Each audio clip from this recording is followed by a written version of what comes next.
ప్రభువైన యేసుక్రీస్తు నామములో కూడి చేరి వచ్చిన మీ అందరికీ కూడా మా ప్రత్యేకమైన ప్రేమ వందనాలండి. బాగున్నారా నాన్న అందరూ? రాయిస్తున్నా దేవునికి స్తోత్రం. దేవుని బిడ్డలారా, ఈనాటి వాక్య ధ్యానంలోకి వెళ్ళిపోదాం. ఈనాటి వాక్య ధ్యానం కొరకై పరిశుద్ధ గ్రంథమైన బైబిల్ నుండి మత్తయి సువార్త 6వ అధ్యాయము, మత్తయి సువార్త 6వ అధ్యాయం 10వ వాక్యాన్ని చదివి ధ్యానాన్ని ప్రారంభించుకుందాం.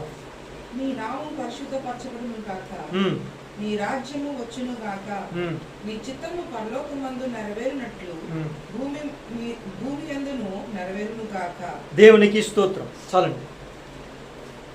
మనము ఈ యొక్క మాదిరి ప్రార్థనను ధ్యానం చేస్తూ వస్తున్నాం, అవునండి. దాంట్లో మనం ఏమేమి ధ్యానం చేసాం? పరలోకమందున్న మా తండ్రి అంటే అలా పిలవాలి అంటే, అలా ప్రార్థన చేయాలి అంటే మనం ఆయన పిల్లలం అవ్వాలి. ఎవరు ఆయన పిల్లలు అవుతారు, ఎలా జీవిస్తే ఆయన పిల్లలు అవుతారు, ఎలా ఉంటే ఆయన పిల్లలు అవుతారు అనే విషయాన్ని నేర్చుకున్నాం. తర్వాత ఏముందండి? మీ నామము పరిశుద్ధపరచబడును గాక. ఆయన నామం ఎలా పరిశుద్ధపరచబడుతుంది? ఆయన నామం ఇంకేమన్నా మురికంటి నామా? మనం కడిగి శుభ్రం చేయాలా? కాదు కదా. ఎలా పరిశుద్ధపరచబడుతుంది? మన ప్రవర్తన ద్వారానే అనే విషయాన్ని ధ్యానం చేసి, నీ రాజ్యం వచ్చును గాక అంటే ఆయన రాజ్యం వచ్చును గాక అంటే వస్తుందా? రాదు. ఎలా ఆయన రాజ్యం వస్తుంది అనేది మనం ధ్యానం చేస్తాం. ఇప్పుడు దాని తర్వాత మాట ఏంటండి? నీ చిత్తము పరలోకమందు నెరవేరుచున్నట్లు భూమి మీద నెరవేరును గాక అని ప్రార్థన చేస్తాం కదండి. అసలు నీ చిత్తము అంటే దేవుని చిత్తం ఒకటి ఉందిగా, దేవుని ఉద్దేశం ఒకటి ఉందిగా, దేవుని ప్రణాళిక ఒకటి ఉందిగా. ప్రతి ఒక్క మనిషి పట్ల ఒక ఉద్దేశం, ఒక ప్రణాళిక, ఒక చిత్తాన్ని కలిగి ప్రభు ఈ భూలోకానికి ఒక మనిషిని పంపించు. ఆ చిత్తము, ఆ ఉద్దేశము అయిపోయిన రోజున నెరవేర్చకుండా తిరుగుతున్నా కూడా ఆయన ఇచ్చిన సమయం అయిపోయిన రోజున ఆయన మరలా తీసుకుంటారు. అవునా కదండి? కనుక అసలు దేవుని చిత్తాన్ని చేయటం మనం నేర్చుకోగలగాలి. దేవుని చిత్తాన్ని చేయటం మనం నేర్చుకోవాలి. ఇప్పుడు దేవుని చిత్తం కనుక మనం చేస్తే మనం ఎలా ఉంటాం, ఎక్కడ ఉంటాం అనే విషయాన్ని ఒకసారి చూస్తే, మొదటి యోహాను పత్రిక 2వ అధ్యాయము, మొదటి యోహాను పత్రిక 2వ అధ్యాయం 17వ వాక్యం. మొదటి యోహాను పత్రిక 2:17. దాని ఆశయు గతించిపోచున్నవి గాని దేవుని చిత్తము జరిగించువాడు నిరంతరము నిలుచును. దేవునికి స్తోత్రం. లోకము గతించిపోతుంది, దాని ఆశ కూడా గతించిపోద్ది. అమ్మా వింటున్నారా? చదివారా? స్తోత్రం. లోకము గతించిపోతుంది, దాని ఆశలు గతించిపోతాయి. కానీ ఎవరు నిరంతరము నిలుస్తారు? దేవుని చిత్తాన్ని జరిగించిన వారే నిరంతరము నిలుస్తారు. నిరంతరం అంటే ఎక్కడ? ఈ లోకంలో మాత్రమేనా? ఈ లోకంలో నిరంతరం ఉండగలమా మనం? ఎంతకాలం ఉంటాం? కొంతకాలమే. బైబిల్ చెప్తుంది 70 సంవత్సరాలు, అధిక బలం ఉన్న ఎడల 80 సంవత్సరాలు, అది కూడా దుఃఖము ఆయాసమే అని చెప్తుంది. ఇక ఆ పైన దేవుని చిత్తం, దేవుని మహాకృప. ఎందుకంటే మరి మా అమ్మగారు ఉన్నారు, ఎన్ని సంవత్సరాలు మనకు తెలియదు, 70 పైన ఉండి ఉంటాయి. కనుక ఇక తర్వాత అంతా కూడా దేవుని మహాకృప, అది మన చేతిలో లేని విషయం. అయితే ఏదైనా కూడా కొంతకాలమే, అవునంటారా కాదంటారా? తర్వాత మనం గతించిపోవాలి. మరి లోకం శాశ్వతంగా ఉండిపోద్దా? అక్కడ ఏమన్నాడు? ఏమేం గతించిపోతాయంట? లోకము దాని ఆశలు కూడా గతించిపోతాయి. క్రొత్త భూమి, క్రొత్త ఆకాశాన్ని మరలా సృష్టిస్తానని చెప్పాడు. అంటే ఈ భూమి, ఈ ఆకాశం పోయినట్టేగా, ఖచ్చితంగా పోతాయనేగా. ఆల్రెడీ సైంటిస్టులు ఏం చెప్తున్నారు? భూమిలో అగ్నికోణంలాగా మండుతూ ఉంది, కొంతకాలానికి భూమి కాలిపోద్ది. అది ఎన్ని సంవత్సరాలు చెప్పట్లేదు, కానీ కొంతకాలానికి భూమి కాలిపోద్ది అంటున్నాడు. బైబిల్ ఎప్పుడు చెప్పింది? ప్రభు ఎప్పుడు చెప్పాడు? ఎప్పుడో చెప్పాడు. కొన్ని వేల సంవత్సరాల క్రితమే చెప్పాడు. ఈ భూమి మొత్తం కాలిపోద్ది, నాశనం అయిపోద్ది, ఇది శాశ్వతం కాదు. కొంతకాలం మిమ్మల్ని ఇక్కడ పెట్టడానికి వచ్చాము. యాత్ర చేసిన తర్వాత అక్కడికి వెళ్ళిపోవాలి. మనం చాలామంది ఏమనుకుంటాం అంటే, ఏది శాశ్వతం అనుకుంటాం? నాకేం పర్వాలేదు, నాకేమీ పర్వాలేదు,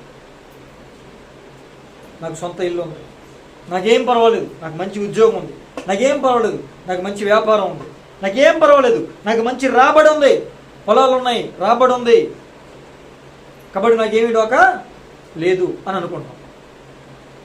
అవి చూసి అతిశయపడేవాళ్ళు ఉన్నారా లేదండి లోకంలో? సొంత ఇల్లు ఉందని అతిశయపడేవాళ్ళు ఉన్నారా? మంచి ఉద్యోగం ఉందని అతిశయపడేవాళ్ళు ఉన్నారా? మంచి వ్యాపారం ఉందని అతిశయపడేవాళ్ళు ఉన్నారా? పొలాలు భూములు ఉన్నాయి, నాకు రాబడి బాగా ఉంది అనేవాళ్ళు ఉన్నారు. కష్టపడి అసలు కనీసం పని చేయకుండా అద్దె డబ్బులు మాత్రమే, వాళ్ళు అంతకు ముందే సంపాదించిన ఆస్తుల చేత ఇల్లు కట్టుకుని వాటిని అద్దెకిచ్చి అద్దె డబ్బులతో మాత్రమే వేలకు వేలు లక్షలు లక్షలు సంపాదించి బతుకుతున్న వాళ్ళు కూడా ఉన్నారు. ఇప్పుడు వాళ్ళు ఎప్పటికీ అలాగే ఉంటారు అని మనం ఏమైనా గ్యారంటీ ఇవ్వగలమా? పోనీ వాళ్ళు ఏమైనా గ్యారంటీగా అలా చెప్పగలరా? భూమి మీద ఆశలు గతించిపోతాయి. ఇంకొక మాట చదవండి ఒకసారి, యెషయా గ్రంథము 54వ అధ్యాయము, యెషయా గ్రంథం 54వ అధ్యాయము 10వ వాక్యం. పర్వతములు తొలగిపోయినను మెట్టలు తద్దరిల్లినను నా కృప నిన్ను విడిచిపోదు, సమాధాన విషయమైన నా నిబంధన తొలగిపోదు. దేవునికి స్తోత్రం. హల్లెలూయా, హల్లెలూయా. పర్వతాలు తొలగిన, మెట్టలు తత్తరిల్లిన ఆయన కృప మనల్ని విడిచిపోదు. పర్వతాలు మెట్టలు అంటే ఏంటి అండి? అవి స్థిరమైనవి. పర్వతం కదులుద్దండి, కొన్ని ఎప్పటికైనా తరుగుద్దండి. ఒక కొండను తొలవాలంటేనే కొన్ని సంవత్సరాలు పడుతుంది ఒక్కొక్కడికి. మన కొండ కదా ఇక్కడ తొనమండలో కొండలో ఎన్ని సంవత్సరాల నుంచి దాన్ని పిలుస్తున్నారు? ఎంత రాయి ఇప్పటికి పంపించేశారు? కొండలో ఒక మూలం తరిగిందా? ఇంకెన్ని సంవత్సరాలు పడుద్దు? అన్ని సంవత్సరాలు కూడా ఒక కొండను ఏమైనా కరిగించగలరేమో. పర్వతాలు తొలగిన, మెట్టలు తత్తరిల్లిన అంటే స్థిరమైనవి. నీకు స్థిరం ఏదనుకుంటున్నావు? నీ ఇల్లా, నీ ఆస్త, నీ సంపాదన, నీ వ్యాపారమా, నీ రాబడా? నువ్వేదనుకుంటున్నావు అది నీకు ఉండొచ్చు, ఉండకపోవచ్చు, కానీ ఎప్పటికీ స్థిరముగా నిలిచి ఉండేది దేవుని కృప. దేవునికి స్తోత్రం. హల్లెలూయా, హల్లెలూయా. కనుక మనకి ఇల్లు ఉన్నాయనో, ఆస్తి ఉంది, అంతస్తు ఉంది, డబ్బులు ఉన్నాయనో మనం అతిశయించవలసిన అవసరం లేదు. దేన్ని బట్టి మనం అతిశయించాలి? దేవుని బట్టి, దేవుని కృపను బట్టి మనం అతిశయించే వారంగా ఉండాలి. దేవునికి స్తోత్రం. హల్లెలూయా, హల్లెలూయా. అర్థం వింటారా? కనుక దేవుని చిత్తాన్ని చేసిన వాళ్ళే నిరంతరము నిలిచి ఉంటారు. దేవుని చిత్తాన్ని చేసిన వాళ్ళే నిరంతరము నిలిచి ఉంటారు. దేవుని చిత్తం చేయడం అంటే ఏంటి? ఏది దేవుని చిత్తం? ఏది దేవుని చిత్తం? పరిశుద్ధంగా జీవించడం దేవుని చిత్తమేనా? నీతిగా జీవించడం దేవుని చిత్తమేనా?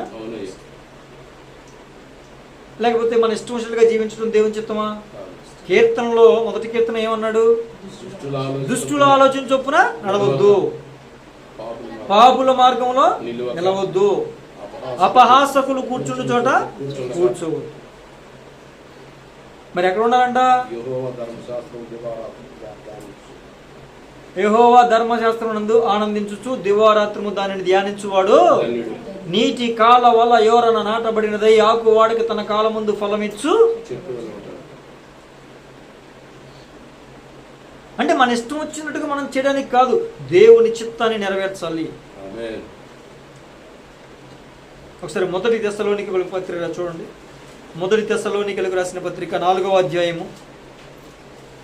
తెస్సలోనికీయులకు రాసిన పత్రిక 4వ అధ్యాయం 3-4 వచనాలు. మీరు పరిశుద్ధులగుటయే అనగా మీరు జారత్వమునకు దూరముగా ఉండుటయే దేవుని చిత్తము. మీలో ప్రతివాడును దేవుని ఎరుగని అన్యజనుల వలె కామాభిలాషయందు కాక పరిశుద్ధతయును ఘనతయందును తన తన ఘటములు ఎట్లు కాపాడుకొనవలెనో అది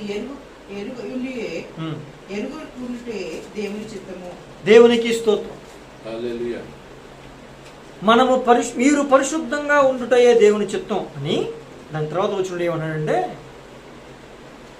ఇతర మనుషులు ప్రవర్తించినట్లుగా శరీర ఆశలను జయించలేని వారిగా, శరీర కోరికలను జయించలేని వారిగా మీరు ఉండక,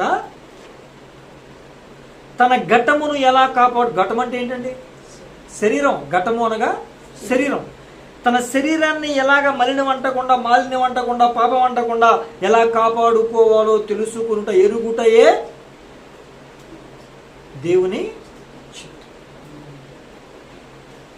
పరిశుద్ధంగా జీవించటం దేవుని చిత్తం. రెండోది, మన శరీరాన్ని మలినం అంటకుండా కాపాడుకోవటం ఎలాగో ఎరిగి ఉండుటయే దేవుని చిత్తం.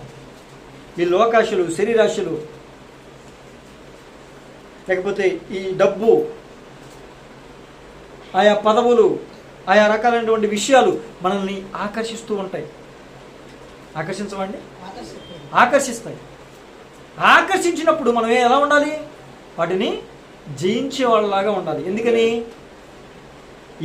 ఇంద్రియ నిగ్రహము కలిగిన ఆత్మని నేను మీకు ఇచ్చాను తప్ప పిరికితనం కలిగిన ఆత్మను, లోబడిపోయే ఆత్మను, లొంగిపోయే ఆత్మను, పడిపోయే ఆత్మ నేను మీకు ఇవ్వలేదు అన్నాడు. ఇంద్రియ నిగ్రహము అంటే, ఇంద్రియాలు అంటే ఏంటండి? పంచేంద్రియాలు అంటారు. అంటే ఏంటవి? అవునా? కళ్ళు, నోరు ఉన్నాయా? వాటిల్లో మిగతా పక్కన పెడదాం. ఉన్నాయా? వాటి మీద మనకేముండాలి? నిగ్రహం ఉండాలి. కొన్నిసార్లు రోడ్డు మీద కానీ ఏదైనా మనం బయటికి వెళ్ళినప్పుడు, ఇంట్లో ఉన్నప్పుడు ఏం చూస్తాం? ఇంట్లో ఉన్న వస్తువులు చూస్తాం. అయితే పెద్ద పడిపోయే అవకాశం ఉండదండి. ఇంట్లో ఉండే వాళ్ళకి పడిపోయే అవకాశం ఉండదు. కానీ రోడ్డు మీదకి వెళ్ళినప్పుడు కొన్ని వస్తువులు ఆకర్షించేస్తూ ఉంటాయి. అవునా కాదండి? ఏదో ఒకటి ఆకర్షిస్తుంది. తిండి కానీ, బట్ట కానీ, ఏదో ఒకటి. ఇప్పుడు ఆకర్షించినప్పుడు మనం ఏం చేయాలి? దాన్ని జయించే వాళ్ళగా నిగ్రహం కలిగి ఉండాలి. అంతేగాని అబ్బాయి ఎంత బాగుందో అని చెప్పి వెంటనే పండితే నిగ్రహం లేనట్టే కదా. నిగ్రహం లేనట్టే కదండి. ఇంద్రియ నిగ్రహాలు కలిగి ఈ శరీరానికి మలినం అంటకుండా, అంటే తిండి బట్టలో ఏం మలినం వస్తుందండి అని మీరు అనుకోవచ్చు. డౌట్ వచ్చిందా? ఇందాకేం చెప్పా? బయటికి వెళ్ళినప్పుడు తిండిలో ఏ బట్ట ఆకర్షిస్తుందని చెప్పా, దానికి లోబడొద్దని చెప్పా. ఫస్ట్ అలాగ అంటారు కదా, మరి తిండిలో ఏమి మలినం అంటుంది మనకి, లేకపోతే బట్టలో ఏం మలినం అంటుంది అని మీరు అనుకోవచ్చు. ఇప్పుడు ఏది పడుతుంది మనం తినొచ్చా? తినొచ్చండి. మాంసంలో కూడా ఏ మాంసం తినాలి, ఏ మాంసం తినకూడదు. చేపలు కూడా ఏం తినాలి, ఏం తినకూడదు అని రాశాడా? బైబిల్ చదివితే మనకు అర్థమైంది ఏది తినాలి, ఏది తినకూడదు. పులుసున్న చేప తినాలి, పులుసు లేని చేప తినకూడదు. అంటే ఉదాహరణకి చెప్తున్నా, అక్కడ ఉన్న మాట చెప్తున్నా. పులుసులు లేని చేపలు మనం తినకూడదు. తినొద్దని చెప్పాడు, తినకూడదు అంతే. ఎక్కడ ఎవరు ఏది ఇచ్చినా కూడా తినేయచ్చా? వాస్తవానికి అయితే చాలా రుచి, అది తిని చాలా కాలం అయింది, ఆ వస్తువులు మనకు చాలా ఇష్టం. తినొచ్చా? షుగర్ ఉంది, ఎప్పుడో చిన్నప్పుడు తిన్న స్వీట్లు బాగా మంచి రుచిగా ఆకర్షించేస్తున్నాయి, తినేయచ్చా? దాన్ని నిగ్రహం అంటారు. అంటే వాటిని చూసినప్పుడు మనల్ని మనం నిశ్చలంగా ఉండాలి. టెంప్ట్ అయిపోయే వాళ్ళలాగా ఉండకూడదు. ఆకర్షింపబడిపోయి వెంటనే చేసేసేవాళ్ళలాగా ఉండకూడదు. ఇక బట్టల ద్వారా ఏమని అంటారా? మనం వేసుకునే బట్టలను బట్టి ఎదుటి వారు పాపం చేయకుండా ఉండే అవకాశం ఉంది. ఉందా లేదండి? ఇప్పుడు మనం వేసుకునే బట్టలు ఎదుటి వారిని ఆకర్షించాయనుకోండి, వాళ్ళు తప్పుగా చూసే అవకాశం ఉందనుకోండి బట్టల వల్ల. ఇప్పుడు వాళ్ళు తప్పుగా చూశారు కాబట్టి వాళ్ళు దేవుని దృష్టిలో ఏం చేశారు? కొత్త నిబంధనలో ఏమన్నాడు? వ్యభిచారము చేస్తే పాపమని మీరు విన్నారు కదా, నేను మీతో చెప్పున్నదేమనగా, ఒక్కడు మోహపు చూపుతో చూస్తే హృదయంలో పాపం చేసినట్టే, హృదయంలో వ్యభిచారం చేసినట్టే అన్నాడు. మరి వ్యభిచారం చేయడం పాపమేగా? అంటే ఇప్పుడు మన వస్త్రధారణ ద్వారా ఎదుటి వ్యక్తి మనల్ని తప్పుగా చూసే అవకాశం ఉంటే ఖచ్చితంగా మనం వాళ్ళని ఏం చేసినట్టు? పాపంలో పడేసినట్టేగా, పాపం చేయడానికి మనం ప్రేరేపించినట్టేగా. అది నేను చెప్పేది. అంటే తిండిలో ఏముంటుంది, బట్టలో ఏముంటుంది అంటే చెప్పాను. కాబట్టి అనేక రకాలు ఆకర్షిస్తూ ఉంటాయి. ఇప్పుడు లోకస్తులు, దేవుని ఎరుగని వారు, వాళ్ళు ఏవేవో వేసుకుని తిరుగుతూ ఉంటారు. వాళ్ళు తిరిగిన మనం తిరుగుతామా? వాళ్ళకి మనకి తేడా లేదా? వాళ్ళలో మనల్ని కలవమన్నాడా, ప్రత్యేకంగా ఉండమన్నాడా? ప్రత్యేకంగా ఉన్నది. అది ఆ ప్రత్యేకమైన జీవితం ఉండాలి. వాళ్ళు వేసుకుని తిరుగుతున్నారు కాబట్టి మేము కూడా వేసి తిరుగుతాం. నాది వాళ్ళది సేమ్ వయసే, సేమ్ ఏజే. వాక్యం చెప్పడం వరకు నా బాధ్యత. దాని మీద అనేది మీ ఇష్టం. మీ ఘట్టములను మీరు ఏ విధంగా పరిశుద్ధపరచుకోవాలో, పరిశుద్ధంగా కాపాడుకోవాలో అది మీకు తెలిసి ఉండుట దేవుని చిత్తం. ఆమేన్. ఇప్పుడు ఎలా ఉంటే మన శరీరం పరిశుద్ధంగా ఉంటుంది అనే విషయం మనకు తెలుసు కాబట్టి దాన్ని మనం ఎరిగి ఉండటం, తెలుసుకుని ఉండటం దేవుని చిత్తం. ఆమేన్. అందుకని మాకు తెలియదండి అంటే నువ్వు దేవుని చిత్తం చేయలేదు. అంటే నువ్వు తెలుసుకోలేదు. ఏ విధంగా నీ శరీరాన్ని నువ్వు కాపాడుకోవాలో, మళ్ళీ వంటకుండా చూసుకోవాలో నీకు తెలియలేదు అంటే ఖచ్చితంగా దేవుని చిత్తం మీద నీకు ఇంట్రెస్ట్ లేదు. తెలుసుకోవాలని కానీ చేయాలని కానీ నీకు ఏమాత్రం కూడా అభిరుచి లేదు. నలుగురితో అందరూ ఎలాగో మనం కూడా అలాగే అన్నట్లుగా ఉంటుంది. అలా మనం ఉండొచ్చా? అదవుతుంది బిడ్డ. కనుక పరిశుద్ధులగుటయే దేవుని చిత్తం. రెండోది ఏంటి? మన శరీరాన్ని పరిశుద్ధంగా ఎలాగ కాపాడుకోవాలో తెలుసుకొని ఉండటమే దేవుని చిత్తం. ఇంకో విషయం చూద్దాం. అదే తెస్సలోనికి రాసిన మొదటి తెస్సలోనికి రాసిన పత్రిక 5వ అధ్యాయము 16వ వాక్యం. ప్రతి విషయమందు కృతజ్ఞతాస్తుతులు చెల్లించుడి. ఇలాగు చేయట యేసుక్రీస్తునందు ఈ విషయంలో దేవుని చిత్తము. దేవునికి స్తోత్రం. హల్లెలూయా. ప్రతి విషయంలో ఏం చేయాలండి? చెప్పాలి. ప్రతి విషయంలో కృతజ్ఞతాస్తుతులు చెల్లించాలి. మనకి ఏదైనా మన ఇంటికి వచ్చినా, మన ఇంటికి తెచ్చినా మన కష్టమే, మన జీతమే, మన డబ్బులే. కానీ ఆ వస్తువు కానీ, ఆ తినేది కానీ, ఏదో ఒకటి నిత్యావసర సరుకులే కానీ ఏవైనా మన ఇంటికి వచ్చినాయి అంటే అది ఎవరిచ్చారు మనకి? దేవుడు ఇచ్చింది. అంతే కదండి. దేవుని కృప లేకుండా నువ్వు నీ అదేమంటే దేవుడు ఎక్కడిచ్చాడండి? నేను కష్టపడి ఎండలో పని చేసి తెచ్చుకున్నాను ఇవి. కరెక్టే, నువ్వు ఎండలో కష్టపడి పని చేసావు, నిజం. అది నీ కష్టార్జితం, నిజం. కానీ అంత ఎండలో కూడా నువ్వు కష్టపడి పని చేసినప్పుడు ఎండ దెబ్బ తగలకుండా కాపాడింది ఎవరో? అనారోగ్యం రాకుండా కాపాడింది ఎవరో? ఆ వచ్చిన డబ్బులు, ఆ నీ కష్టం, ఆ నీ జీతం ₹1 కూడా హాస్పిటల్ పాలవకుండా, వృధాగా ఖర్చు అవ్వకుండా అలాగా నీ దగ్గరే నిలవబట్టే సరుకులు తెచ్చుకున్నావు. ఇప్పుడు చెప్పండి, ప్రతి విషయంలో దేవునికి కృతజ్ఞతాస్తుతులు చెల్లించాలా వద్దా? అలా చేయుట దేవుని చిత్తం. అంతేగాని ప్రభువా నీ చిత్తం పరలోకంలో ఎలా నెరవేరిందో ఇక్కడ కూడా అలాగే నెరవేరాలి, ఇక్కడ కూడా అలాగే నెరవేరాలి అంటే సరిపోద్దా? నెరవేరిపోద్దా దేవుని చిత్తం? నెరవేరుద్దండి. మరి ఎలా నెరవేరుద్ది? ఇప్పుడు చెబుతున్న విషయాలు కొన్ని విషయాలు మనం ధ్యానం చేస్తున్నాం, అన్ని ధ్యానం చేయలేం కదా. కాబట్టి ఈ విషయాలు మనం చేస్తే దేవుని చిత్తాన్ని మనం నెరవేర్చినట్లు దేవునికి స్తోత్రం. హల్లెలూయా, హల్లెలూయా. ఇక్కడ ఇంకొక మాట మాట్లాడాలి. మనకి మంచి జరిగినప్పుడు ఏం చేస్తామండి? దేవునికి హల్లెలూయా, దేవానికి స్తోత్రం అయ్యా, నిజంగా దేవుడు నా పట్ల ఉన్నాడు అయ్యా, దేవునికి స్తోత్రం హల్లెలూయా అంటాం. ఓకేనా?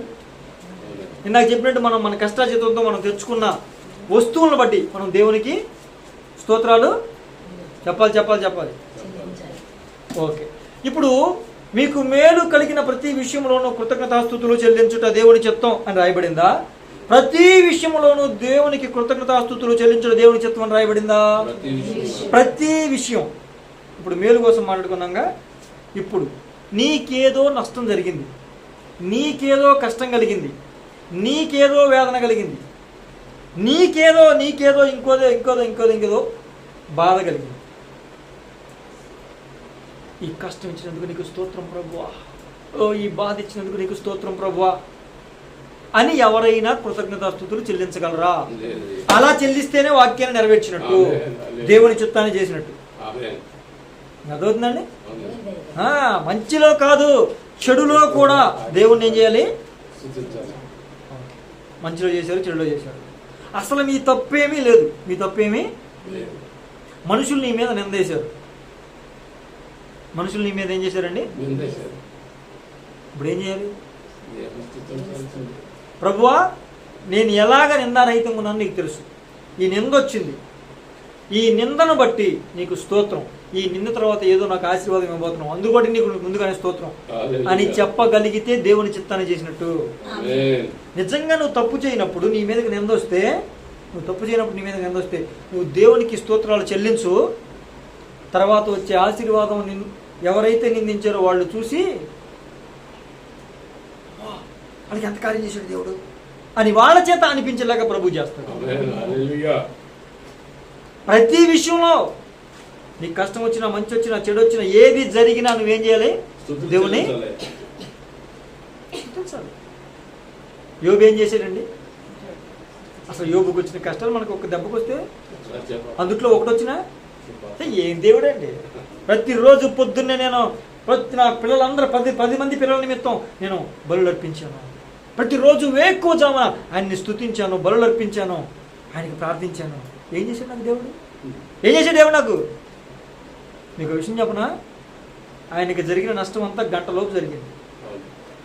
మీకు తెలుసా? గంటలోపు జరిగింది. ఇప్పుడు బాగున్నాడు, గంటలోపు మొత్తం అంతా కొలాప్స్. ఆస్తి పోయింది, పశువులు పోయాయి, ఒంటెలు పోయాయి, గొర్రెలు పోయాయి, గాడిదలు పోయాయి. కొన్ని ఆస్తి పోతే పోయింది, మళ్ళీ సంపాదించుకోవచ్చు. పశువులు పోతే పోయింది, మళ్ళీ కొనుక్కోవచ్చు. 10 మంది పిల్లలకి 10 మంది చచ్చిపోయారు. ఇలా వచ్చి, అయ్యా నీ ఒంటెలు మొత్తం చచ్చిపోయి నేను ఒక్కడే నీకు ఈ విషయం చెప్పడానికి పారిపోయి వచ్చా అని చెప్తే, అవునా అని లోపు అటు నుంచి కూడా వచ్చిందంట. వెంటనే అక్కడ రాయబడిన మాట, ఈ మాట వినిన వెంటనే ఇంకొకటి వచ్చి, అయ్యా నీ గాడిదలు కూడా చచ్చిపోయాయి, అయ్యా నీ గొర్రెలు కూడా చచ్చిపోయాయి, అయ్యా నీ ఎద్దులు కూడా చచ్చిపోయాయి, అయ్యా నీ పిల్లలు కూడా చచ్చిపోయాయి. ఒకదాని వెంట ఒకటి వెంటనే గంటలో మొత్తం అంతా. కోటీశ్వరుడు అండి, తూర్పు దేశంలోనే కోటీశ్వరుడు అని రాయబడింది మాట. అలాంటి ఐశ్వర్యవంతుడు ఒక దెబ్బకి ఏమైపోయాడండి? భేదవాడు అవటమే కాకుండా సర్వస్వాన్ని కోల్పోయాడు. భేదవాడు అవటం అంటే డబ్బులు లేవు, పిల్లలు అందరూ ఉండాలి కదా, ఉండాలి. మొత్తం భార్య తప్ప మొత్తం పోయింది. ఇప్పుడు ఏమనాలి? దేవుడిని ఏమనాలి? నువ్వేం దేవుడు అయ్యా, నేను నీ కోసం ఎన్ని చేశాను, ఎంతలాగా నీకు భక్తి చేశా, నేను ఎప్పుడు తప్పు చేయలేదు, యథార్థవంతుడు, నీతివంతుడు. నువ్వే చెప్పావు కదా నేను నీతివంతుడిని, యథార్థవంతుడిని. అలాంటి నాకా ఈ కీడు, అలాంటి నాకా ఈ బాధ, అలాంటి నాకా ఇలాంటి పరిస్థితులు అని నువ్వు వద్దు, ఏమవద్దు, ఇంకా నన్ను పడుచుకున్నప్పుడు ఇంక నువ్వెందుకు అని అనాలి. గంటలోపు ఇవన్నీ జరిగినాయా? కొన్ని రోజులకి ఏం జరిగింది? ఆరోగ్యం పోయింది. పోయిందా లేదండి? పోయిన తర్వాత ఇప్పుడు పరిస్థితి ఎలా ఉంది? ఇంట్లోకి వచ్చే పని లేదు. ఆ చీము కారుతని, పుళ్ళు వచ్చి చీము కారుతని, వాసన వస్తుంటే ఇంటి బయట కూర్చోబెట్టుకుని గోక్కోవడానికి కూడా వీలు లేక చిల్ల పెంకులు ఉంటాయి కదండి. పెంకులు తెలుసు కదండి, చిల్ల పెంకులు తెలుసా అండి? కొండ పగిలిపోతే మొక్కలను చిల్ల పెంకులే అంటారు.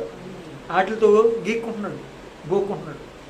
భార్య ఆ పరిస్థితి చూడలేక, ఎందుకు నీ బతుకు, దేవుని దూషించి చచ్చిపో, నీకు ఈ పరిస్థితి ఇచ్చిన దేవుని దూషించి చచ్చిపో అంటే అప్పుడు యోబు, నిజమే, ఏంటి నా పరిస్థితి, ఏంటి నా బతుకేంటి, ఎందుకు నా బతుకు, నా భార్య కూడా కనీసం లోపల రానట్లా ఇలాంటి బతుకున్నది. ఒకప్పుడు నేను దేవునికి ఎలా మొక్కా, వేస్ట్గా ఇక దేవుడికి దేవుడు వద్దు, నాకు ఎవడు వద్దు, ఎవడో లేడు నాకు, అసలు నాకు ఎవరు లేరండి, నాకు ఎవడు లేడు అని నువ్వు చచ్చిపోయినది ఏంటి? ఆ మొత్తం రోషం తక్కువ అనుకున్నావు, నేనేమన్నా పౌరుషులు అనుకున్నావా? నేను చచ్చిపోతా నేను అని మనమైతే అంటాం, నేనైతే అంటానేమో, ఏమండి అంటానేమో, ఖచ్చితంగా చెప్పండి. ఎందుకంటే నేను వాక్యం ఏదైనా విన్నానంటే అది ప్రభు నాతో మాట్లాడే దాంట్లో ఉన్న సారాంశం అర్థమైతే ప్రాణం పోయినా దాన్ని నిలబడడానికి మ్యాక్సిమం ప్రయత్నం చేస్తాను. పోనీ అంటానేమో, నేనైతే నా మీద పెట్టుకుంటే ఎందుకు కుక్కల మీద. కానీ యోబు గారు ఏమన్నారండి? యోబు గారు ఏమన్నారండి? యోబు గారు ఏమన్నారండి? యోబు గారు ఏమన్నారండి? పేర్చమోహన్ దానా, ఏ మొహం దానా, పేర్చమోహన్ దానా. దేవుడు మనకు మేలు చేస్తేనే స్తుతిస్తామా, కీడు చేస్తే స్తుతించమా? ఏం మాట్లాడుతావు నువ్వు? మూర్ఖురాలు మాట్లాడుతున్నావు అన్నాడా లేదా అండి? అన్నాడా లేదా? దేవునికి స్తోత్రం, హల్లెలూయా. ప్రతి విషయంలో కృతజ్ఞతాస్తుతులు చెల్లించడం దేవుని చెప్పాలి. దేవుని మాట రావట్లేదు ఏంటండి? ప్రతి విషయంలో కృతజ్ఞతాస్తుతులు చెల్లించడం దేవుని. బాబోయ్, అసలు మీరు మాట్లాడరా? కష్టం రాకపోతే మీరు మాట్లాడతలేదు, దేవుని చిత్తం అని చెప్పట్లేదంటే ఈ యోగుకి వచ్చిన కష్టం అవసరం లేదు. కానీ చిన్న కష్టం వస్తే ఇక మీరు మీ పాస్టర్ గారు మీరు అలా చెప్తారు, మీకేం తెలుసండి? నుంచి మీరు కబుర్లు చెప్తున్నారు, మాకెంత బాధ మాకేం తెలుసు, మాకే బాగా తెలుస్తుంది, ఏ నోరు తెలుస్తాం అనేటట్టున్నా మీరు కదండి. మరి చెప్పరేంటండి? ప్రతి విషయంలో కృతజ్ఞతాస్తుతులు చెల్లించుట దేవుని అది. ఆ మాట రావాలా? చిత్తం అన్న మాట కూడా రాకపోతే ఇక దేవుని చిత్తం అని ఏం చెప్తారు? నాకు అర్థం కావట్లా. దేవునికి స్తోత్రం, హల్లెలూయా. గమనించండి దేవుని బిడ్డ, ఒకటే గుర్తుపెట్టుకోండి. ప్రతి విషయంలో అది మంచి జరిగినా చెడు జరిగినా కీడు జరిగినా మేలు జరిగినా దేవునికి కృతజ్ఞతాస్తుతులు చెల్లించాలి. అలా చేసినందుకే, దేవుని చిత్తాన్ని చేసినందుకే ఒకటి పోతే రెండింతలు ఇచ్చాడు. కానీ మనం ఏం ప్రార్థన చేస్తాం? ప్రభువా, నువ్వు యోబుకి 2 ఇంతలుగా దయచేసావు, నాకు కూడా 2 ఇంతలు ఇచ్చేయాలి. అవసరమైతే 7 రెట్లు ఇచ్చాయి. యోబుకి రూపాయికి 2 రూపాయలు ఇచ్చావు, నాకు 7 రూపాయలు రావాలి ప్రభువా అని ప్రార్థన చేస్తాం. కానీ చిన్న కష్టం వస్తే ఏం దేవుడు అండి, ఏం దేవుడు, మరి ఎంత కష్టమా? ఎక్కడ నేను తప్పు చేశానా? దేవుడిని ఇప్పుడు ఎక్కడన్నా ఏమన్నా చేశానా? దేవునికి మహిమకరంగా బతుకుతున్నానుగా, ప్రతిరోజు ప్రార్థన చేస్తున్నానుగా, ఆదివారం క్రమం తప్పకుండా ఆరాధనకి వెళ్తున్నానుగా, ఏంటండి ఇది అంటాం. కానీ ఆశీర్వాదంకి వచ్చేసరికి యోబుకి 2 అంతలు దయచేసిన దేవా, నాకు 7 అంతలు దయచేయి ప్రభువా. ఓ హల్లెలూయా, ఆమేన్. ఇక్కడ ఉండి పాస్టర్ గారు ఎవరైనా దేవుడు నీకు 2 అంతలు ఆశీర్వాదం ఇవ్వబోతున్నాడు ఆమె చెప్పండి. వద్దండి, మీకు ఆశీర్వాదం వద్దా? మీ ఇష్టం. అలాగే దేవుడు మిమ్మల్ని 2 ఇంతలుగా దీవించునుగాక. ఆమేన్ అంటేనే పొందుకుంటామండి. ఆమె అనకపోతే రావు దీవెనలు. ఎప్పుడైనా దైవజనులు ఏదైనా ఒక ఆశీర్వాదాన్ని ప్రకటించారంటే దాన్ని ఆమెనంటే సంతరించుకుంటాం.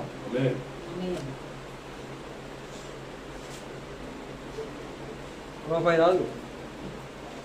ఆమేన్ అంటే ఏంటి? అవునుగాక. దేవుడు మిమ్మల్ని దీవించునుగాక, దేవుడు మిమ్మల్ని వాడుకొనుగాక. ఆమేన్ అంటేనే వస్తుంది, లేకపోతే రాదు, అక్కడే ఉంటుంది. ఇలా అంటే ఆమేన్ అంటాం కదా. అలాగే కష్టం వచ్చినప్పుడు కూడా ఖచ్చితంగా మనం ఎలా ఉండాలండి? ప్రతి విషయంలో దేవుణ్ణి స్తుతించాలి, దేవుణ్ణి స్తుతించాలి.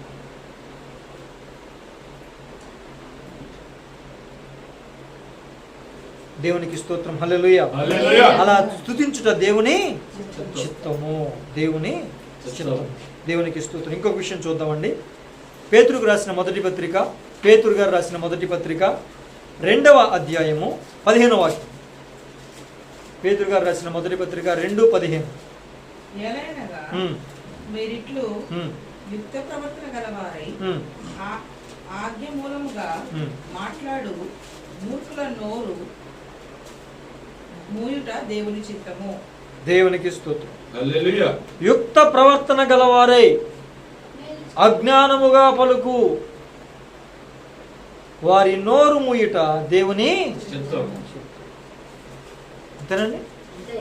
యుక్తముగా ప్రవర్తించాలి. యుక్తము అంటే ఏంటండి? యుక్తము అంటే ఏంటి? యుక్తము అంటే నీతిగా, న్యాయముగా ప్రవర్తించాలి. యుక్తముగా ప్రవర్తించి అలాంటి ప్రవర్తన గలవారై అజ్ఞానముగా మాట్లాడుచున్న వారి నోరుని మీరు దేని చేత ముగించాలి? నువ్వేం మాట్లాడుతున్నావు? నీకు అర్థమవుతుందా? ఏంటి నా మీదకి వస్తున్నావు అలాగా నోరు వేసుకుని? మాకు లేదా నోరు? జాగ్రత్త, నేను నోరు తెరిచానంటేనా అని వాళ్ళు నోరు ముగించకూడదు. మరి ఎలా ముగించాలి?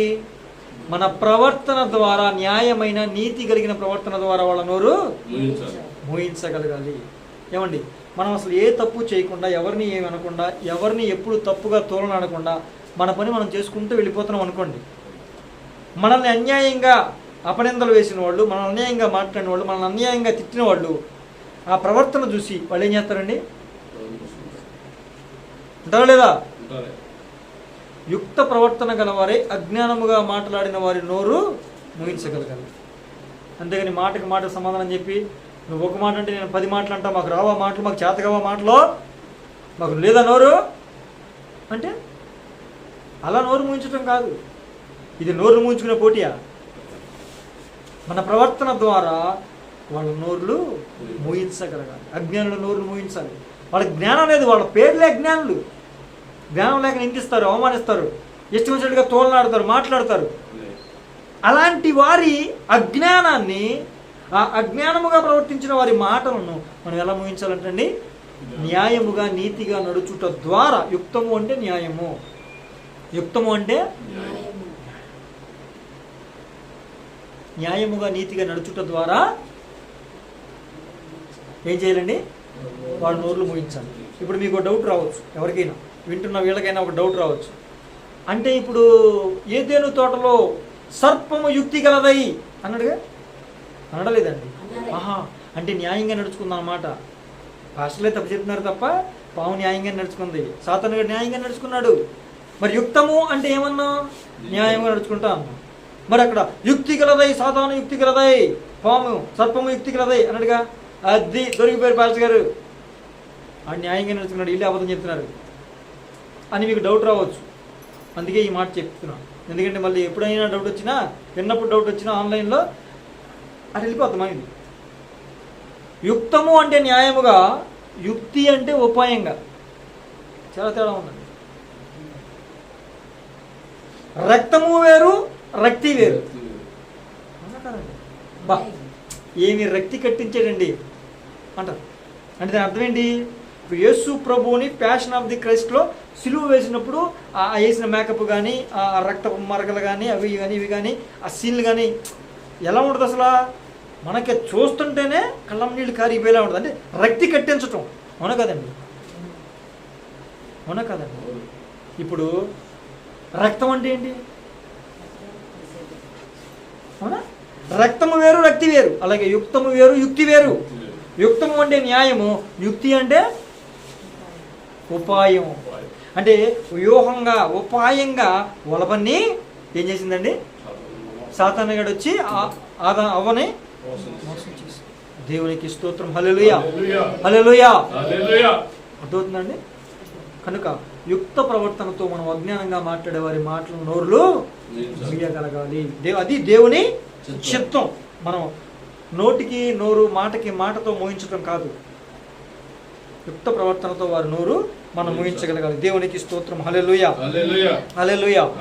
అర్థమవుతుంది బిడ్డ? మరి ఇంతలాగా దేవుని చిత్తం గురించి చెప్తున్నాం కదా. దేవుని చిత్తం చేయడం అంత ఈజీయా? మీరు చెప్పాలి. దేవుని చిత్తం చేయడం అంత ఈజీయా? పరిశుద్ధతను కాపాడుకోవడానికి యోసేపు చేసినటువంటి పని మనం చేయగలమా? పరిశుద్ధతను కాపాడుకొనుట, శరీరానికి మలినం అంటకుండా మీ ఘటములను పరిశుద్ధంగా కాపాడుకునుట, తెలుసుకునుట, ఎలా కాపాడుకోవాలో తెలుసుకునుట దేవుని చిత్తం అన్నాడు కదా. మరి ఆ విషయంలో తన శరీరానికి మలినం అంటకుండా యోసేపు కాపాడుకున్నాడా లేదండి? ఇప్పుడు నేను అంటున్నాను, ఎలా కాపాడుకోవాలో తెలిసింది. పరువు పోయినా పర్వాలేదు, పరిశుద్ధత పోకూడదని పారిపోయాడు. పాపానికి దూరంగా పారిపోయి కాపాడుకున్నాడు. అంటే ఎలాగా ఆ టైంలో ఏం చేస్తే దానికి దూరంగా వెళ్ళిపోతాం, కాపాడుకోగలుగుతాం అని తెలుసుకున్నాడు కదా. మరి అది చేయడం అంత సులువా అని అడుగుతున్నా. అంత సులువా అండి అది చేయడం? అబ్రహాము దేవుని చిత్తం చేయడం అంత సులువా? ఎవరో తెలియదు, కొత్తగా దేవుడు పరిచయం అయ్యాడు, స్వరం ద్వారా మాట్లాడుతున్నాడు, నేను చూపించే మార్గంలో రమ్మన్నాడు, ఎటు చూపిస్తే ఎటు పోవాలి, ఎప్పటికి వెళ్తాడో తెలియదు, అది ఏ దేశమో తెలియదు, ఎట్లా ఉంటుందో తెలియదు, ఎలాంటి మనుషులో తెలియదు. అవునా కదండి? దేవుని చిత్త ప్రకారం నడవడం అంత సులువా? చివరికి 25 సంవత్సరాలు 25 సంవత్సరాలు ఎదురు చూస్తే ఇస్సాకుని 25 సంవత్సరాలు వాగ్దానం చేశాక 75 సంవత్సరాలప్పుడు వాగ్దానం చేసి అబ్రహాముకు 100 సంవత్సరాలు వచ్చినప్పుడు ఇస్సాకునిచ్చి మళ్ళీ కొంతకాలం పెంచుతున్న తర్వాత నీ కొడుకుని తీసుకొచ్చి నాకు బలిచ్చేయి అంటే మారు మాట మాట్లాడకుండా దేవుని చిత్తాన్ని చేయటం అంత ఈజీ అండి? మీరు మాట్లాడరు, మీరు దేవుని చిత్తం చేయడం ఈజీ అండి? ఇస్సాకు కరువు వచ్చింది, కనానులో కరువు వచ్చింది, ఐగుప్తులో ధాన్యం ఉంది, మధ్యలో వెళుతూ ఉన్నాడు. ఫిలిస్తీ దేశంలో గెరార్ అనే ప్రాంతంలో ప్రభు ఏమన్నాడు? నువ్వు ఎక్కడే ఉండిపో. ఇప్పుడు అక్కడే ఉంటే ధాన్యం దొరుకుద్దా? గ్యారంటీ ఉందా? అక్కడ ధాన్యం లేక కదా వెళ్తున్నారు ఐగుప్తుకి. ఇంకొంచెం దూరం ప్రయాణం చేస్తే ఐగుప్తులో ధాన్యం ఉంది. కానీ దేవుని చిత్త ప్రకారం, దేవుని మాట ప్రకారం ఆ కరువులో కూడా ఎవరు తెలియని ప్రాంతంలో కొత్త రాజ్యంలో ఉండడం దేవుని చిత్తమా కదా? మరి దేవుని చిత్తాన్ని చేయాలంటే అంత ఈజీ అండి? మనం చేయగలం? అలాగా చేయడానికి ప్రయత్నం చేయాలి. అలా చేస్తేనేగా నూరంతలుగా పంటను పొందుకున్నాడు. ఆశీర్వాదం క్షమించాలి, అబ్రహాం గారు విశ్వాసులకు తండ్రి అయ్యాడు. అవునంటారు కదంటారు. లోతు ఏమండి, లోతు తన శరీరానికి మలినం అంటకుండా ఎలా కాపాడుకోవాలో ఎరిగినవాడు. సొదొమ లాంటి పాపిష్టి ప్రాంతంలో ఉండి కూడా ఎక్కడ నీతిని తప్పలేదు, న్యాయాన్ని తప్పలేదు, పాపం వైపు వెళ్ళలేదు, నీతిమంతుడిగానే బ్రతికాడు. తాను తన భార్య, 2 పిల్లలు, ఆడపిల్లలు కూడా నీతిగా నిజాయితీగా బ్రతికాడు. బ్రతికారా? ఇప్పుడు తీరా ప్రభువారి ఉగ్రత పట్టణం మీదకి వచ్చినప్పుడు ప్రభువారు నువ్వు అర్జెంటుగా వెళ్ళిపో అంటే, వెళ్ళిపోతూ ఉన్నప్పుడు ఎంతమంది పరిగెడుతున్నారు చెప్పాలి? ఎంతమంది పరిగెడుతున్నారు? 4. లోతు భార్య, 2 ఆడపిల్లలు, 2 కూతురు. అవునా? 4 పరుగు పెడుతున్నారు. పరుగు పెట్టేటప్పుడు కండిషన్ ఏం చెప్పాడు? వెనక్కి తిరిగి చూడకూడదు అనేది దేవుని చిత్తం. ఆయన మాట వినటం దేవుని చిత్తం. వెనక్కి తిరిగి చూడకూడదు అనే కండిషను. ఆయన మాట వినటం దేవుని చిత్తం ఆ సమయంలో. అవునా కదా? ఇప్పుడు 4 పరుగు పెడుతున్నారు. 4 పరుగు పెడుతుంటే కొంత దూరం వెళ్ళేసరికి 3 అడుగులే కనపడుతున్నాయి. తన అడుగులు తన పక్కన, వెనక్కి తిరిగి చూడకూడదు కదా, తన అడుగులు తన పక్కన 2 కూతురు అడుగులు కనపడుతున్నాయి. పక్కన భార్య అడుగులు కనపడుతున్నా, భార్య కాళ్ళు కనపడుతున్నా పరిగెడుతుంటే. ఇప్పుడు వెనక్కి తిరిగి చూడకుండా ముందుకే పరిగెట్టడం. అరే నా భార్య ఏమైంది? ఇంతకాలం నాతో ఉన్న భార్య, ఇంతకాలం నాతో తిరిగిన భార్య, ఇంతకాలం నాతో నేను ఎలాగ ఉన్నానో పరిశుద్ధంగా, అలాగే పరిశుద్ధంగా జీవించిన భార్య ఏమైందో అని వెనక్కి తిరిగి చూడటం తప్ప? వాస్తవానికి తప్ప కాదు. కానీ వెనక్కి తిరిగి చూడొద్దు అని చెప్పింది ఎవరు? దేవుడు. ఇప్పుడు వెనక్కి తిరిగి చూడకుండా ముందుకెళ్ళడం ఏంటి? దేవుని చిత్తం. మరి ఆ సమయంలో 3 కాళ్ళే కనబడుతున్నాయి. తన భార్య కాళ్ళు కనిపించక పరిగెట్టేటప్పుడు ఇంతకన్నా ఎక్కువ వెనక్కి తిరిగి చూడకూడదు కదండి. ఇంత చూస్తుంటే ఈ చిన్నగా కనబడే వాళ్ళు కాళ్ళు కనపడతాయి కదా? కనపడితే లేదండి. మరి వాళ్ళు కనపడుతున్నా, 3 కనపడుతున్నాయి. వెనక్కి తిరిగి చూడాలని అనిపిస్తుందా? అనిపిస్తుంది. కానీ వెనక్కి తిరిగి చూడకుండా దేవుడి చిత్తం కోసం ముందుకే వెళ్ళిపోవటం అంత ఈజీయా చెప్పండి మీరు? అంత ఈజీ అండి?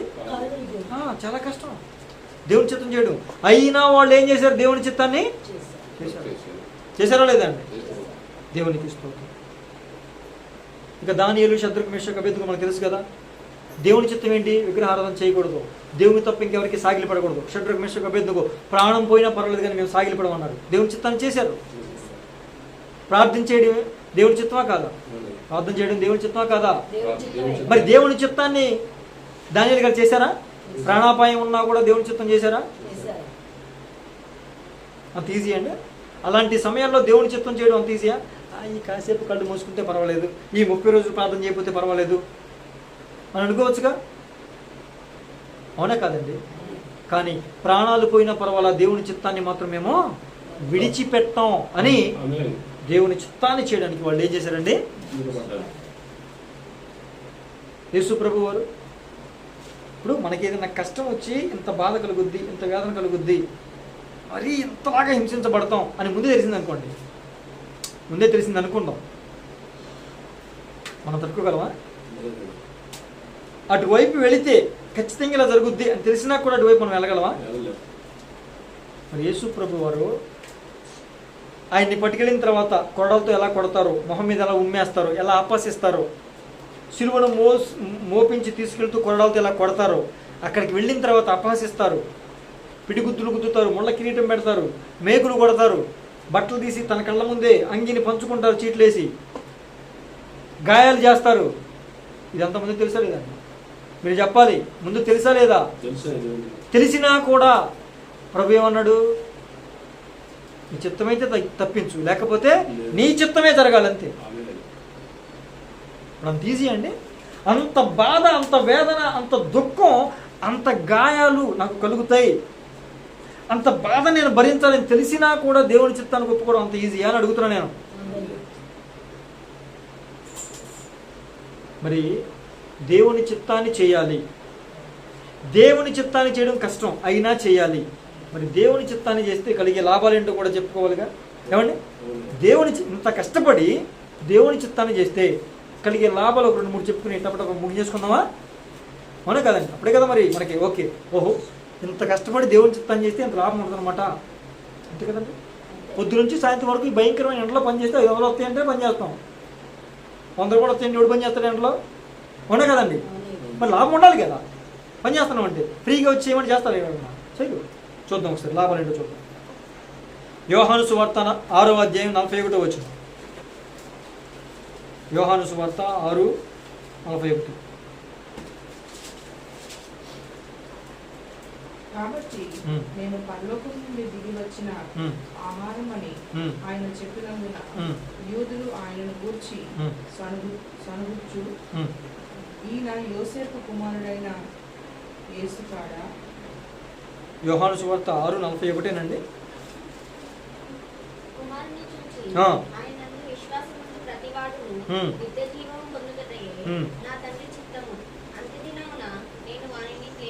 హల్లెలూయా. కుమారుని చూచి, ఎవరిని చూచండి? యేసు కుమారుని, యేసు ప్రభుని చూసి ఏం చేస్తారంట? యేసు ప్రభుని చూసి ఆయన యందు విశ్వాసం ఉంచే ప్రతివాడు కూడా నిత్య జీవమును పొందుట దేవుని చిత్తం. ఇప్పుడు ఆయన్ని చూసాం, ఆయన యందు విశ్వాసం ఉంచాలా లేదా? విశ్వాసం ఉంచితే ఏం చేయాలి? నమ్మితే ఏం చేయాలి? నమ్మితే నెక్స్ట్ పాయింట్ ఏంటండి? ఇది బాబు ఎన్నిసార్లు చెప్పి మళ్ళీ మర్చిపోయారా? తీయండి మీరు మార్కు సువార్త 16:16 తీయండి.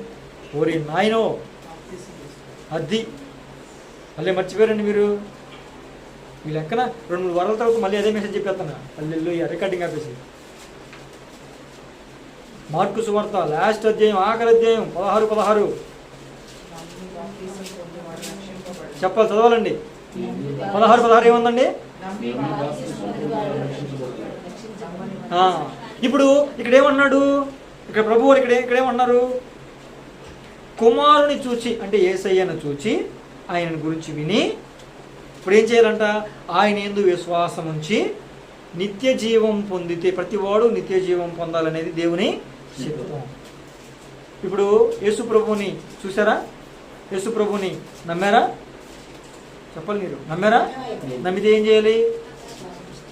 నెక్స్ట్ పాయింట్ అదే. అలా చేయటం దేవుని చిత్తాన్ని చేస్తే ఇప్పుడు మనకు వచ్చే గొప్ప ఆశీర్వాదం ఏంటి తెలుసా? అంత్య దినమున లేపబడే కృప. ఆయన రాకడలో బూర మోగినప్పుడు మత్స్యమైన దేహం అమర్త్యతకు మార్చబడి, మట్టి దేహం మహిమకు మార్చబడి, రెప్పపాటులో ఎగయు గువ్వల వలె వెళ్ళిపోతాం. అలాగా లేపబడాలంటే మన శక్తి సరిపోదంట, మన బలం సరిపోదు. మరి ఎవరి శక్తి కావాలి? ఎగయు గువ్వల వలె మహిమ దేహంతో పైకి వెళ్ళిపోవాలి, మధ్యాకాశానికి వెళ్ళి మహిమా స్వరూపుడైన దేవుణ్ణి మనము కూడా కలుసుకోవాలంటే ఆయన శక్తి కావాలి. ఆయనే లేపాలి, మన వల్ల కాదు. కింద గోతులో పడితేనే లేకలేము, సముద్రం నుంచి ఏం లేచి వస్తాం? అవునా కాదండి? మరి భూమి మీద నుంచి ఆకాశానికి ఏమి వెళ్ళిపోతాం? ఎలాంటి గిట్లు ఏమీ లేకుండా కష్టం కదా. కానీ అవేమీ లేకుండా వెళ్ళిపోవాలంటే ఏం చేయాలంట? ఆయన శరీరం, ఆయన రక్తంలో పాలు పంపులు పొందాలి. ఎప్పుడు పాలు పంపులు పొందుతాం? బాప్తిసం తీసుకున్నప్పుడు పాలు పంపులు పొందుతాం.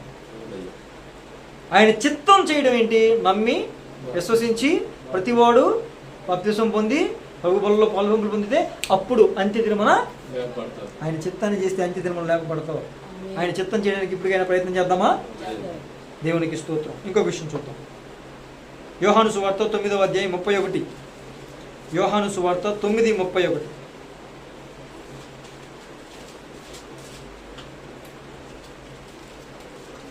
దేవుడు పాపుల మనవి ఆలోచించడని ఎరుగుదుము. ఎవడైనను దైవభక్తి. అమ్మా, యోహాను సువార్త 9:31 చదవండి. దేవుడు పాపుల మనవి ఆలకింపడని ఎరుగుదుము. ఎవడైనను దేవభక్తుడై ఉండి ఆయన చిత్తము చెప్పున జరిగించిన ఎడల ఆయన వాని మనవి ఆలకించును. చాలండి. ఆయన చిత్తము చొప్పున జరిగించిన ఎడల. ఇప్పుడు మన ప్రార్థన ఆలకించబడాలంటే ఏం చేయాలండి? ఆయన చిత్తం చేస్తేనే ప్రార్థన ఆలకిస్తాడు. లేకపోతే మన ఇష్టం చేసేది మన చిత్తం చేసేసుకుని మనకు నచ్చిందంతా చేసేసుకుని, ప్రభువా నాకు ఆ కష్టం ఉంది, అయ్యా నాకు ఈ వేదన ఉంది, నాకు ఈ బాధ ఉంది, సోదరు అంటాడు. అర్థవుతుందండి? ఆయన చిత్తం చేస్తేనే మనవి ఆలకిస్తాడు. ఇంకోటి చూద్దాం. హెబ్రీ పత్రిక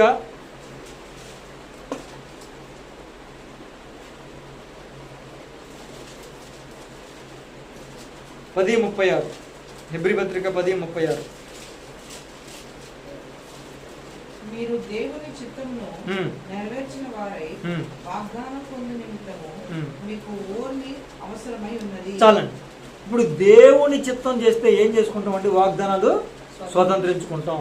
మీకు తెలుసుగా ఎన్ని వాగ్దానాలు ప్రభు మీకు ఇచ్చారో మీకు తెలుసండి? మీ వాగ్దానాలు మీకు తెలుసా? హల్లెలూయా. దేవుడు నా రాకపోకలు నన్ను కాపాడుతానని వాగ్దానం ఇచ్చాడు. హల్లెలూయా. ఇక నా ఈ సంవత్సరం అంతా నేను ఎలా తిరిగినా పర్వాలా, బండి ఎటు దూరినా పర్వాలా, ఎచ్చలడిగా రోడ్డు మీద అటు ఇటు చక్కర్లేసి 8వ నెంబర్ వేసిన పర్వాలా. 8వ నెంబర్లు అంటే ఇలా తిప్పేస్తూ ఉంటారు ఒక్కొక్కడు. వేగుల్లాగా జిగ్గు వెళ్తే పర్వాలా, కాపాడుతానని వాగ్దానం ఉంది. కాపాడతాడా? అదే దేవుని చిత్తం. దేవుని చిత్తం ఏంటి? చట్టాలు గౌరవించాలి, రూల్స్ ఫాలో అవ్వాలి. అది దేవుని చిత్తం. ఎడమ పక్కనే నడపాలి, జాగ్రత్తగా నడపాలి, కుదురుగా నడపాలి, అప్పుడు కాపాడతాడు. వేవులాగా నడిపేసేసి ఈ మూల నుంచి ఆ మూలకి, ఆ మూల నుంచి ఈ మూలకి బండు తిప్పేసి పైకి లేపేసి నీ రాకపోకలు ఎందుకు క్షమిస్తానంటే అదా ఈ సంవత్సరం కాపాడేస్తానన్నాడు. ఇక బండి కొనే ఎలా తిరుగుతాను నాకే తెలియదు, మీకు తెలియదు, ఆ తర్వాత మాకు బాగా తెలుస్తుంది. దేవునికి స్తోత్రం. హల్లెలూయా. అర్థమవుతుందండి? నీ పిండి పిసుకు తొట్టే, నీ రొట్టెల గంప, నీ నూనె బుడ్డి ఏ మాత్రం తక్కువ కాకుండా నేను కాపాడతా అని వాగ్దానం ఇచ్చాడు.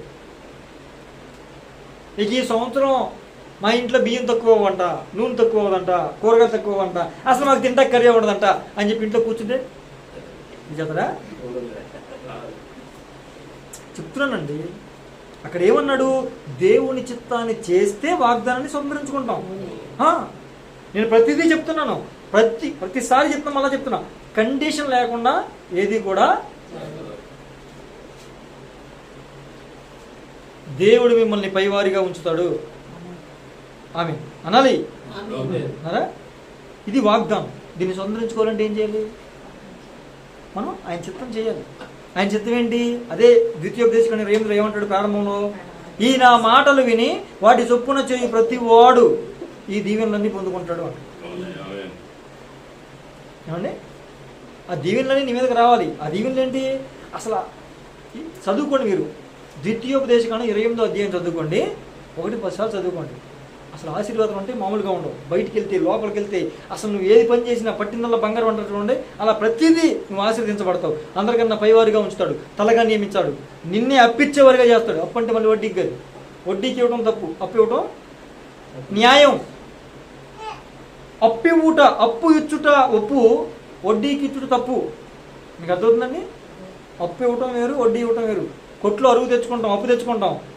ఆడు మన దగ్గర ఎంత సరుకులు తీసుకున్నామో అంత వెళ్ళి కడతాం. అదేంటంటే మరి మీరు అప్పు తీసుకున్నారు కదా, 500 తీసుకున్నారు, 50 రూపాయలు ఎక్కువ ఉండంటే నేను ఎందుకు ఇస్తా? 500 తీసుకున్నా. ఇక రాజీవ్గా చీటీ 500 ఇస్తా. నెల రోజుల తర్వాత కూడా 500 ఇస్తారు కదా మీరు. ఎవరైనా అంతే కదండి. అప్పు అంటే అది ఎంత ఇచ్చామో అంతే మళ్ళీ తీసుకోవడం, అప్పు ఇవ్వడం. నీకు కలిగి ఉన్నాయి, కలిగి లేని వాడి దగ్గరికి ఇస్తావు, మళ్ళీ వాళ్ళ దగ్గరికి కలిగినప్పుడు నీకు ఇస్తారు. వడ్డీకి ఇవ్వడం తప్పు, మళ్ళీ వడ్డీకి ఇవ్వడం. అర్థవుతుందండి? దేవునికి స్తోత్రం. హల్లెలూయా, హల్లెలూయా.